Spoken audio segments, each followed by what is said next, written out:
आज तो भीषण विवाद होगा। देखते हैं कौन जीतता है। बुद्ध ही सर्वश्रेष्ठ है। नहीं, आज सोनदंड जीतेंगे। नहीं, बुद्ध अनुभवी बातें कहते हैं, सोनदंड लिखी लिखाई। व्यर्थ की बात कर रहे हैं आप। मेरे हिसाब से सोनदंड जी आज पूरे मगध का शीश ऊंचा करेंगे। सही बात है। बुद्ध तो जय पराजय के बहुत आगे हैं। महाराज अजात शत्रु पधार रहे हैं।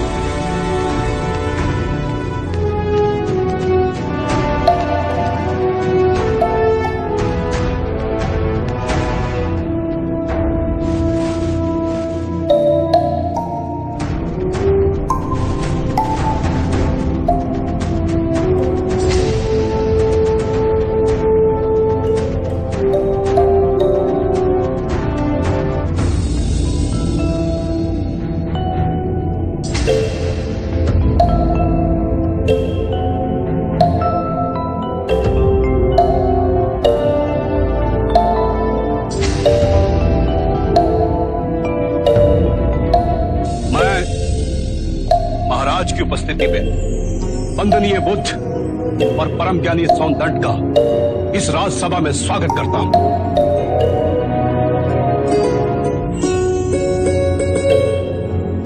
आचार्य सोनदंड की जय! आचार्य सोनदंड की जय! सोनदंड की जय!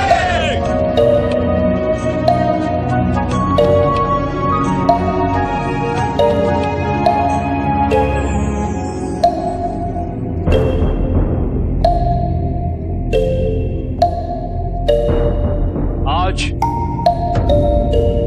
ये दोनों मान्यवर महाराज की उपस्थिति में इस राजसभा में अपने अपने विचार व्यक्त करेंगे। ऐसे विचार जिससे आप लोगों के ज्ञान की वृद्धि होगी।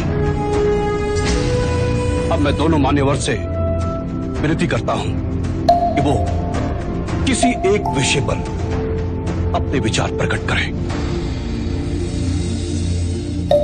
आप आयु में मुझसे छोटे हैं, अतः विषय चुनने का अवसर भी मैं आप ही को देता हूं।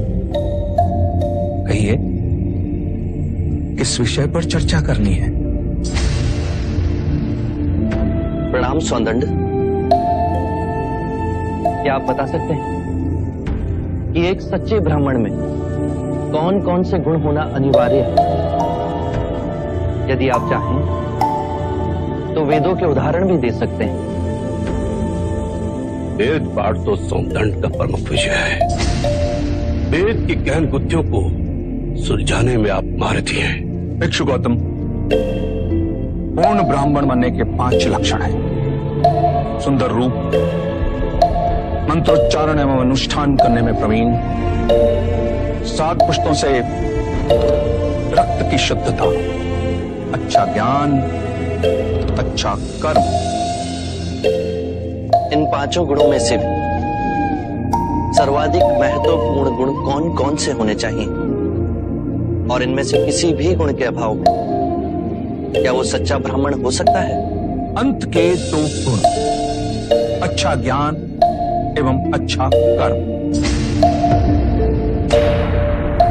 सुंदर रूप, मंत्रोच्चारण एवं अनुष्ठान करने की प्रतिभा, 7 पीढ़ियों से रक्त की शुद्धता आवश्यक नहीं। समाप्त कीजिएगा, परंतु सोनदत्त जी उचित उत्तर नहीं दे पाए। बुद्ध के प्रश्नों ने इन्हें उलझा दिया है। ये तो ब्राह्मणों का अपमान है।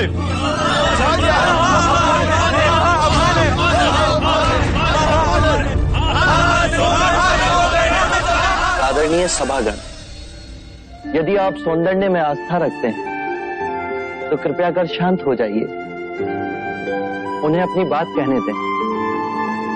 यदि आप उनमें आस्था नहीं रखते हैं तो आप में से जो चाहे इस विषय की चर्चा को आगे बढ़ा सकता है। मैं आप सभी के प्रश्नों के उत्तर दूंगा।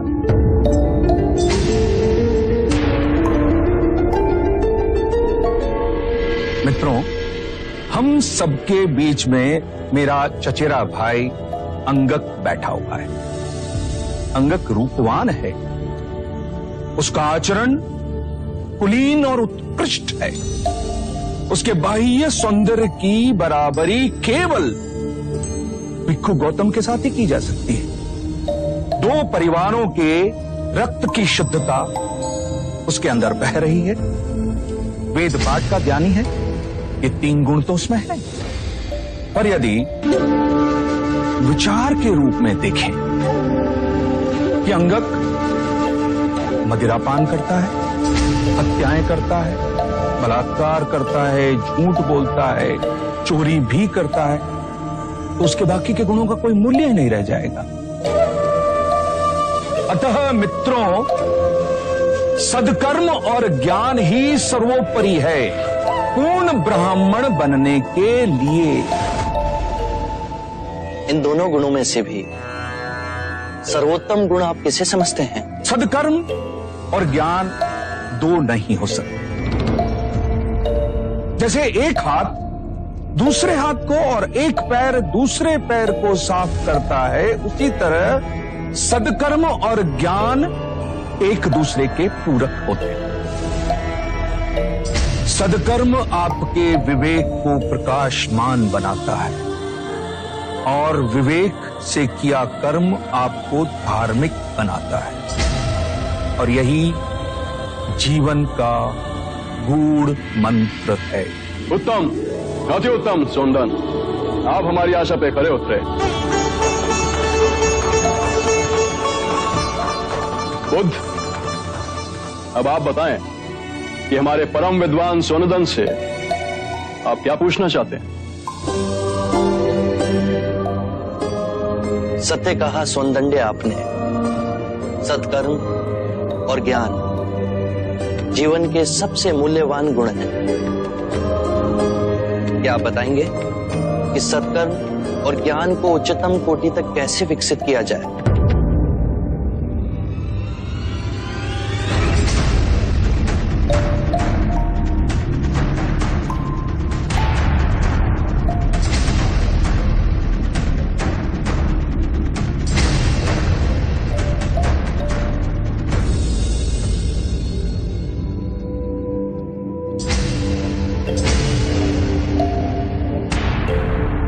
हे करुणा निदान, इस विषय में आप ही हमारा मार्ग निर्देश करें। हम तो केवल सिद्धांत जानते हैं, किंतु आप बुद्ध बन परम सत्य को प्राप्त हुए हैं। हे परम पुरुष, आप ही बताएं, सदकर्म और ज्ञान की उच्चतम कोटि तक कैसे पहुंचा जा सकता है? आत्म मुक्ति के 3 चरण हैं: शीलाचार, ध्यान और ज्ञान। यदि हम शीलों का आचरण करते हैं तो ध्यान साधना में वृद्धि होती है, और ध्यान साधना से ज्ञान का उदय होता है, जिससे शीलों का गहन आचरण करना संभव होता है। इसके द्वारा काम, क्रोध, मोह, माया, तृष्णा से दूर हो आत्म मुक्ति, शांति और आनंद को प्राप्त कर सकते हैं।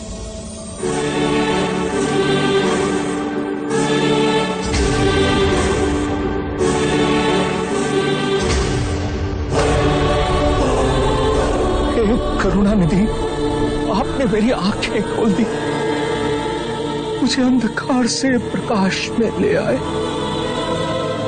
हे परम पुरुष, मुझे आपकी शरण में ले ले, मुझे संग की शरण में ले ले परम पुरुष। शाक्य मुनि बुद्ध की, शाक्य मुनि बुद्ध की, शाक्य मुनि बुद्ध की, शाक्य मुनि बुद्ध की, शाक्य मुनि बुद्ध की, शाक्य मुनि बुद्ध की, शाक्य मुनि बुद्ध की, शाक्य मुनि बुद्ध की, शाक्य मुनि बुद्ध की, शाक्य मुनि बुद्ध की।